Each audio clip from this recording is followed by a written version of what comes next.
राजेंद्र सिंह बेदी यूं तो एक मुसन्निफ, ड्रामा नवीस, फिल्मी मकालमा निगार और फिल्म प्रोड्यूसर होने के नाते एक हमाजहत शख्सियत थे, लेकिन उर्दू नॉवल निगारी और अफसाना निगारी के हवाले से उनकी शोहरत लाजवाल है।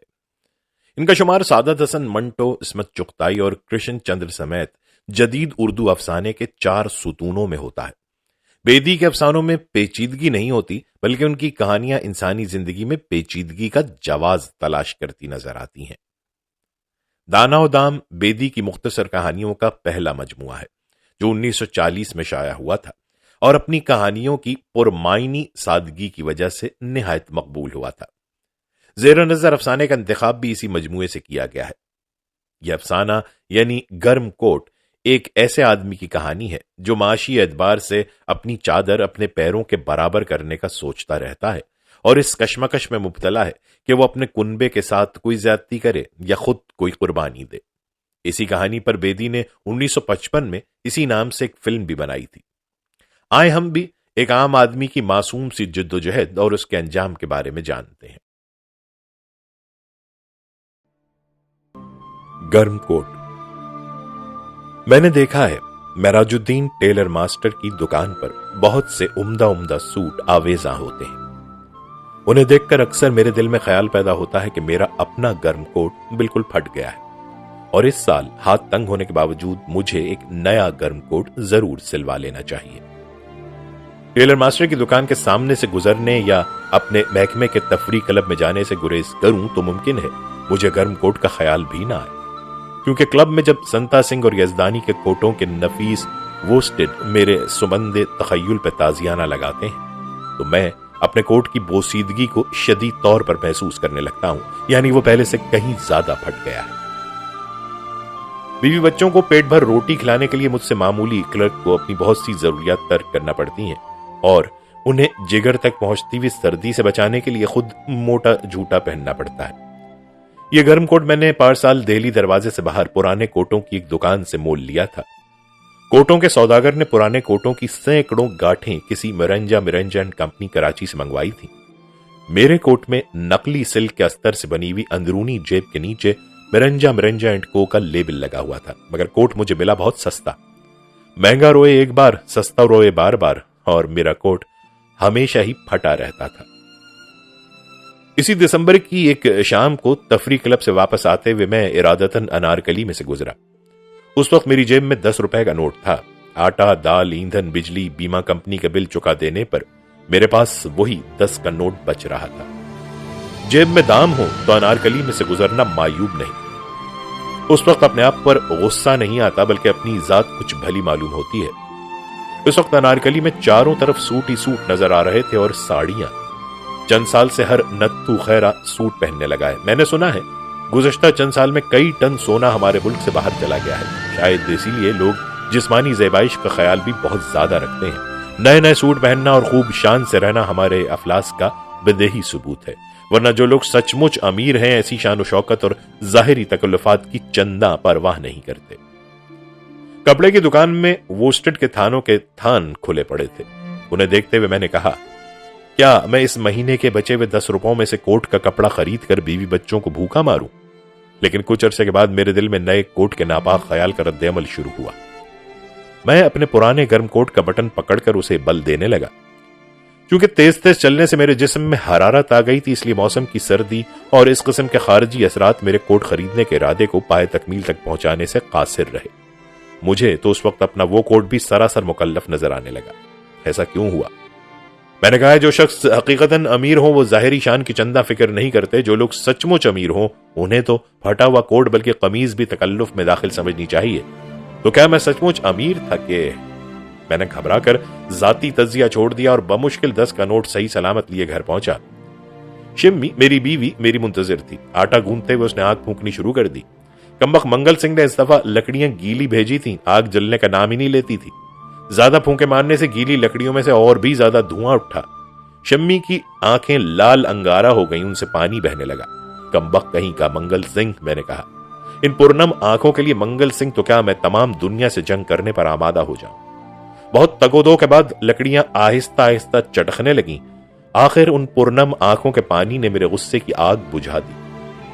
शम्मी ने मेरे शाने पर सर रखा और मेरे फटे हुए गर्म कोट में पतली पतली उंगलियां दाखिल करते हुए बोली, अब तो ये बिल्कुल काम का नहीं रहा।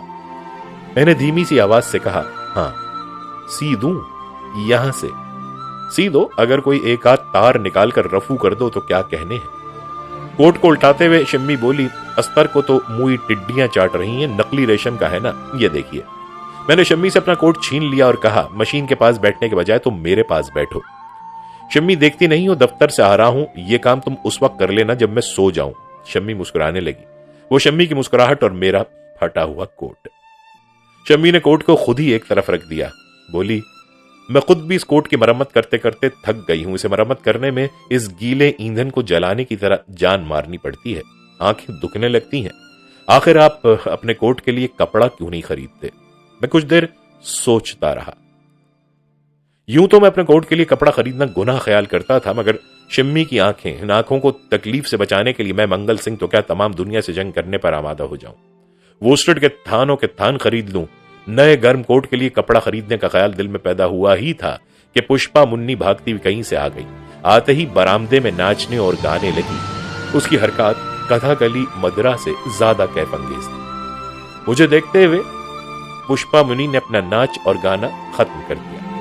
बोली, बाबूजी आप आ गए। आज बड़ी बहन जी यानी उस्तानी ने कहा था मेज पोछ के लिए 2 सूती ले आना और गर्म कपड़े पर काट सिखाई जाएगी। गनिया माप के लिए और गर्म कपड़ा। क्योंकि इस वक्त मेरे गर्म कोट खरीदने की बात हो रही थी, शम्मी ने जोर से एक चपत उसके मुंह पर लगाई और बोली, इस जन्म जली को हर वक्त कुछ न कुछ खरीदना ही होता है।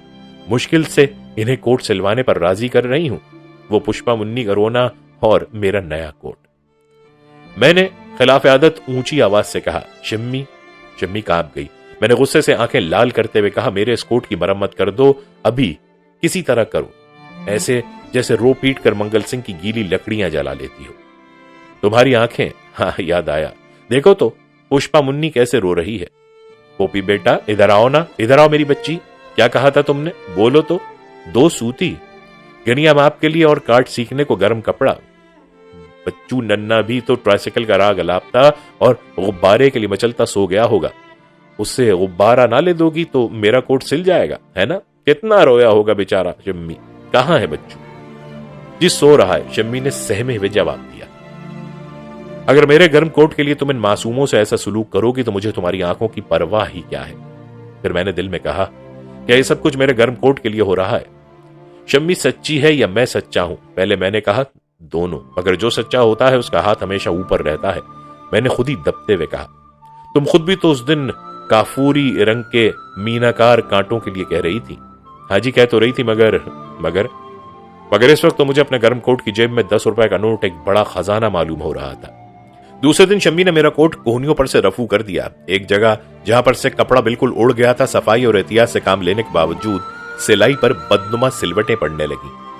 उस वक्त महराजदीन टेलर मास्टर की दुकान मेरे जहन में घूमने लगी और ये मेरे तखय्युल की पुख्ताकारी थी। मेरे तखय्युल की पुख्ताकारी अक्सर मुझे मुसीबत में डाले रखती है। मैंने दिल में कहा, महराजदीन की दुकान पर ऐसे सूट भी तो होते हैं जिन पर सिलाई समेत 100 रुपए से भी ज्यादा लागत आती है। मैं एक मामूली क्लर्क हूं, उसकी दुकान में लटके हुए सूटों का तस्वुर करना अब से अब्स। मुझे फारिग पाकर शम्मी मेरे पास आ बैठी और हम दोनों खरीदी जाने वाली चीजों की फहरिस्त बनाने लगे। जब माँ बाप इकट्ठे होते हैं तो बच्चे भी आ जाते हैं। पुष्पा मुन्नी और बच्चू आ गए, आंधी और बारिश की तरह शोर मचाते हुए। मैंने शम्मी को खुश करने के लिए नहीं बल्कि यूं ही काफूरी रंग के मीनाकार कांटे सबसे पहले लिखे। अचानक रसोई की तरफ मेरी नजर उठी। चूल्हे में लकड़ियां धड़-धड़ जल रही थीं और इधर शम्मी की आंखें भी 2 चमकते हुए सितारों की तरह रोशन थीं। मालूम हुआ कि मंगल सिंह गीली लकड़ियां वापस ले गया है। वो शहतूत के डंडे जल रहे हैं और खोखा, शम्मी ने कहा। और उपले? जी हां, उपले भी। मंगल सिंह देवता है। शायद मैं भी अनकरीब गर्म कोट के लिए अच्छा सा वोस्टेड खरीद लूं ताकि तुम्हारी आंखें यूं ही चमकती रहें, उन्हें तकलीफ ना हो। इस माह की तनख्वाह में तो गुंजाइश नहीं, अगले माह जरूर। जी हां, जब सर्दी गुजर जाएगी। पुष्पा मुन्नी ने कई चीजें लिखाई। 2 सूती गुनिया माप के लिए गर्म ब्लेजर सब्ज रंग का, 1 गज मुरब्बा, डीएमसी के गोले, गोटे की मगजी और अमरतियां और बहुत से गुलाब जामुन। मोनी ने सब कुछ ही तो लिखवा दिया। मुझे दायमी कब्ज थी। मैं चाहता था कि यूनानी दवाखाने से अतरीफल जमानी का एक डब्बा भी ला रखूं, दूध के साथ थोड़ा सा पीकर सो जाया करूंगा। मगर मोनी पुष्पा ने उसके लिए गुंजाइश ही कहा रखी। जब पुष्पा मुनी ने कहा गुलाब जामुन तो उसके मुंह में पानी भर आया। मैंने कहा सबसे जरूरी चीज तो यही है, शहर से वापस आने पर मैं गुलाब जामुन वहां छुपा दूंगा जहां सीढ़ियों में बाहर जमादार अपना दूध का कलसा रख दिया करता है, और पुष्पा मनी से कहूंगा कि मैं तो लाना ही भूल गया तुम्हारे लिए गुलाब जामुन। ओहो, उस वक्त उसके मुंह में पानी भर आएगा, वो गुलाब जामुन ना पाकर उसकी अजीब कैफियत होगी। फिर मैंने सोचा बच्चू भी तो सुबह से गुब्बारे और ट्राइसिकल के लिए जिद कर रहा था। मैंने एक मर्तबा अपने आप से सवाल किया, अतरिफुल जमानी चम्मी बच्चों को पुचकारते हुए कह रही थी, बच्चू बेटी को ट्राइसिकल ले दूंगी अगले महीने, बच्चू बेटी सारा दिन चलाया करेगी ट्राइसिकल, पोपी मुन्ना कुछ ही नहीं लेगा। बच्चू चलाया करेगी और पोपू मुन्ना नहीं मिलेगा। और मैंने शम्मी की आंखों की कसम खाई कि जब तक ट्राइसिकल के लिए 6-7 रुपए जेब में ना हो मैं नीले गुंबद के बाजार से नहीं गुजरूंगा, इसलिए कि दाम ना होने की सूरत में नीले गुंबद के बाजार से गुजरना बहुत मायूब है। खाम खां अपने आप पर गुस्सा आएगा, अपनी जात से नफरत पैदा होगी। उस वक्त शम्मी बलजेमी आईने के बेजवी टुकड़े के सामने अपने काफूरी सफेद कोट में खड़ी थी। मैं चुपके से उसके पीछे जा खड़ा हुआ और कहने लगा, मैं बताऊं तुम इस वक्त क्या सोच रही हो? बताओ तो जानू। तुम कह रही हो काफूरी सफेद सूट के साथ वो काफूरी रंग के मीनाकार कांटे पहनकर जेलेदार की बीवी के यहां जाऊं तो दंग रह जाए। नहीं तो, शम्मी ने हंसते हुए कहा, आप मेरी आंखों के मद्दा होते तो कभी का गर्म। मैंने शम्मी के मुंह पर हाथ रख दिया। मेरी तमाम खुशी बेबसी में बदल गई। मैंने आहिस्ता से कहा, बस इधर देखो, अगले महीने जरूर खरीद दूंगा। जी हां, जब सर्दी। फिर मैं अपनी उस हसीन दुनिया को, जिसकी तखलीक पर महज 10 रुपए सर्फ होने थे, तसव्वुर में बसाए बाजार चला गया। मेरे सिवा अनारकली से गुजरने वाले हर जी इज्जत आदमी ने गर्म सूट पहन रखा था। लाहौर के एक लहीम शहीम जेंटलमैन की गर्दन नेकटाई और मुकल्लफ कॉलर के सबब मेरे छोटे भाई की पालतू बिल्ली, कुत्ते, टाइगर की गर्दन की तरह अकड़ी हुई थी। और मैंने उन सूटों की तरफ देखते हुए कहा, लोग सचमुच बहुत मुफलिस हो गए। इस महीने न मालूम कितना सोना चांदी हमारे मुल्क से बाहर चला गया है। कांटों की दुकान पर मैंने कई चूड़ियां, कांटे देखे। अपनी तखय्युल की पोताकारी से मैं शम्मी की काफूरी सफेद सूट में मलबूस जहनी तस्वीर को कांटे पहनाकर पसंद या नापसंद कर लेता। काफूरी सफेद सूट, काफूरी मीनाकार कांटे, कसरत इक़साम के बाइस मैं एक भी न मुंतखब कर सका। उस वक्त बाजार में मुझे यजदानी मिल गया, वो तफरी क्लब से जो दरअसल रेल क्लब थी। 15 रुपए जीत कर आया था। आज उसके चेहरे पर अगर सुर्खी और बशाशत की लहरें दिखाई देती थीं तो कुछ ताज्जुब की बात ना थी। मैं एक हाथ से अपनी जेब की सिलवटों को छुपाने लगा। निचली बाईं जेब पर 1 रुपए के बराबर कोट से मिलते हुए रंग का पैबंद बहुत ही नामौजू दिखाई दे रहा था। मैं उसे भी एक हाथ से छुपाता रहा। फिर मैंने दिल में कहा, क्या अजब यजदानी ने मेरे शाने पर हाथ रखने से पहले मेरी जेब की सिलवटें और वो रुपए के बराबर कोट के रंग का पैबंद देख लिया हो। उसका भी रद्द अमल शुरू हुआ और मैंने दिलेरी से कहा, मुझे क्या परवाह है, ये यजदानी मुझे कौन सी थैली बख्श देगा और इसमें बात ही क्या है। यजदानी और संता सिंह ने बारहा मुझसे कहा है कि वो रिफत ज़हनी की ज्यादा परवाह करते हैं और वुस्टेड की कम। उससे के पूछे, मैं वुस्टेड की ज्यादा परवाह करता हूं और रिफत ज़हनी की कम। यजदानी रुखसत हुआ और जब तक वो नजर से ओझल ना हो गया मैं गौर से उसके कोट के नफीस वुस्टेड को पुष्ट की जानिब से देखता रहा। फिर मैंने सोचा कि सबसे पहले मुझे पुष्पा मुनी के गुलाब जामुन और अमृतियां खरीदनी चाहिए, कहीं वापसी पर सचमुच भूल ही ना जाऊं। घर पहुंचकर उन्हें छुपाने से खूब तमाशा रहेगा। मिठाई की दुकान पर खोलते हुए रोगन में कचौरियां खूब फूल रही थी। मेरे मुंह में पानी भर आया, इस तरह जैसे गुलाब जामुन के तखय्युल से पुष्पा मुन्नी के मुंह में पानी भर आया था। कब्ज और तरीफल जमानी के ख्याल के बावजूद मैं सफेद पत्थर की मेज पर कोहनियां टिकाकर बहुत रगबत से कचौरियां खाने लगा। हाथ धोने के बाद जब पैसों के लिए जेब टटोली तो उसमें कुछ भी ना था। 10 का नोट कहीं गिर गया था। कोट की अंदरूनी जेब में एक बड़ा सुराख हो रहा था। नकली रेशम को टिड्डियां चाट गई थी। जेब में हाथ डालने पर उस जगह जहां मिरिंजा एंड मिरिंजा कंपनी का लेबल लगा हुआ था, मेरा हाथ बाहर निकल आया। नोट वहीं से बाहर गिर गया होगा। एक लम्हे में यूं दिखाई देने लगा जैसे कोई भोली सी भेड़ अपनी खूबसूरत कुशम उतर जाने पर दिखाई देने लगती है। हलवाई भांप गया, खुद ही बोला, कोई बात नहीं बाबूजी, पैसे कल आ जाएंगे। मैं कुछ ना बोला, कुछ बोल ही ना सका। सिर्फ इजहार तशक्कुर के लिए मैंने हलवाई की तरफ देखा। हलवाई के पास ही गुलाब जामुन चाशनी में डूबे पड़े थे। रोगन में फूलती हुई कचौरियों के धुएं में से आतिशी सुर्ख अमृतियां जिगर पर दाग लगा रही थी और जहन में पुष्पा मुनि की धुंधली सी तस्वीर फिर गई। मैं वहां से बादामी बाग की तरफ चल दिया और आधे पौन घंटे के करीब बादामी बाग की रेलवे लाइन के साथ साथ चलता रहा। इस अरसे में जंक्शन की तरफ से एक मालगाड़ी आई। उसके 5 मिनट बाद एक शंट करता हुआ इंजन जिसमें से दहकते हुए सुर्ख कोयले लाइन पर गिर रहे थे। मगर उस वक्त करीबी की सॉल्ट रिफाइनरी में से बहुत से मजदूर ओवर टाइम लगाकर वापस लौट रहे थे। मैं लाइन के साथ साथ दरिया के पुल की तरफ चल दिया। चांदनी रात में सर्दी के बावजूद कॉलेज के चंद मनचले नौजवान कश्ती चला रहे थे। कुदरत ने अजीब सजा दी है मुझे, मैंने कहा।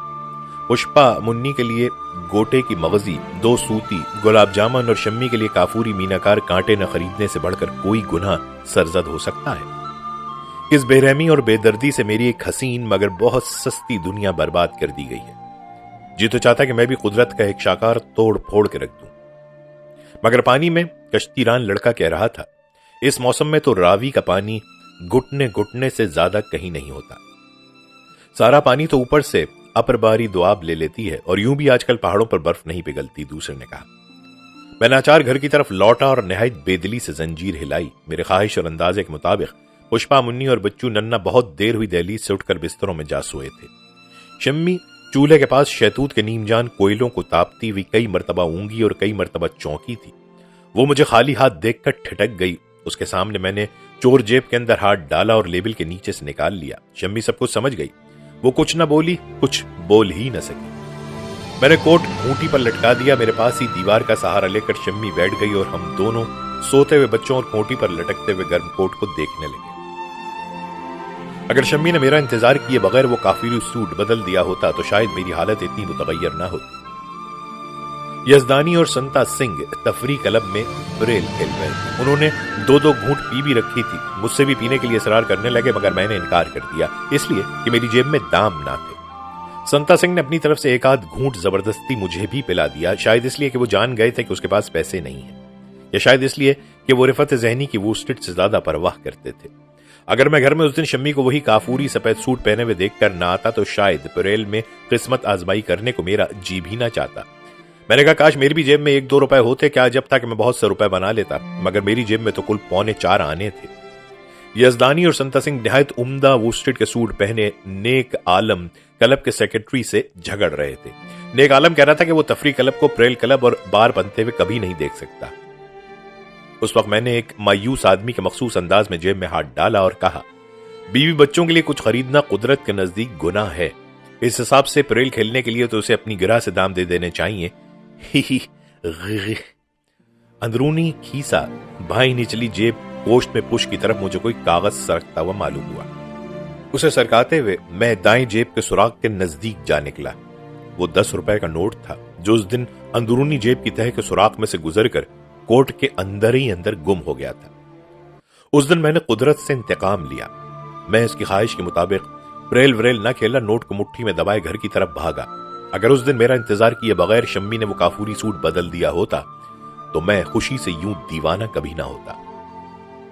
हाँ, फिर चलने लगा वही तखय्युल का दौर। गोया एक हसीन से हसीन दुनिया की तख्लीक में 10 रुपए से ऊपर एक दमड़ी भी खर्च नहीं आती। जब मैं बहुत सी चीजों की फहरिस्त बना रहा था, शम्मी ने मेरे हाथ से कागज छीन कर पुर्जे पुर्जे कर दिया और बोली, इतने कले मत बनाइए, फिर नोट को नजर लग जाएगी। शम्मी ठीक कहती है, मैंने सोचते हुए कहा। न तखय्युल इतना रंगीन हो और न महरूमी से इतना दुख पहुंचे। फिर मैंने कहा, एक बात है शम्मी, मुझे डर है कि नोट फिर कहीं मुझसे गुम ना हो जाए। तुम्हारी खेमो पड़ोसन बाजार जा रही है, उसके साथ जाकर तुम ये सब चीजें खुद ही खरीद लाओ। काफूरी मीनाकार कांटे, डीएमसी के गोले, मगजी और देखो पोपी मुन्ना के लिए गुलाब जामुन जरूर लाना, जरूर। शम्मी ने खेमों के साथ जाना मंजूर कर लिया और उस शाम शम्मी ने कश्मीर का एक निहायत उम्दा सूट पहना।